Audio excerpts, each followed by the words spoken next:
Ayan, hello. Hello everyone. Nandito ako sa aming coffee station. So normally, kapag gumagawa ako ng kape, kapag gusto ko ng, for example, ng cappuccino, ng flat white or latte, we have this so fancy machine. So, samahan nyo ako kung gagawa ako ng cappuccino. Let me show you how to do it, okay? So, ito ang aming coffee machine. It's made of, I think ang brand nito ay Delonghi or Delonghi. So, ito yung beans niya nasa ibabaw. Ito mo lalagay. Tapos, ito yung sa gilid yung tubig.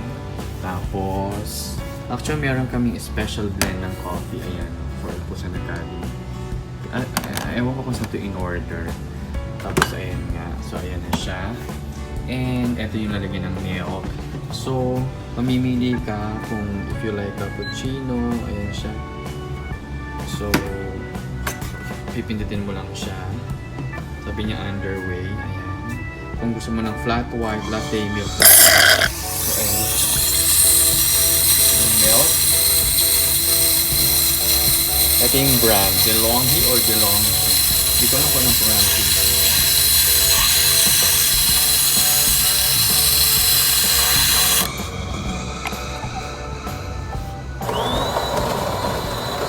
Milk.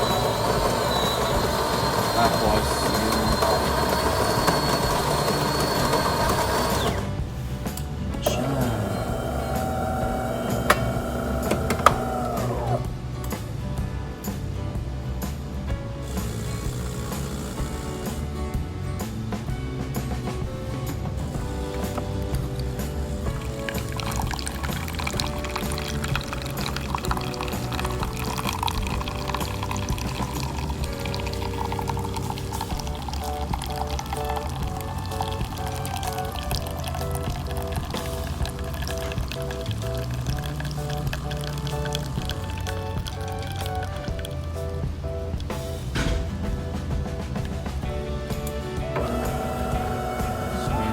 wait.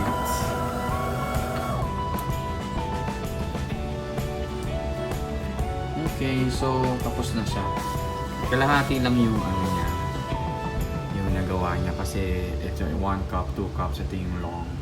So mamimili ka if cappuccino, flat white, latte, tapos milk menu. Ito yung parang sa tubig. Ewan ko kung ano to. So yun, ito ang aming fancy coffee. So kapag gusto ko ng coffee, kaya nasanay na ako ng hindi instant ang iniinom. So ito na ang coffee. So ayan na yung coffee. Ayan, tikpan natin. Masarap.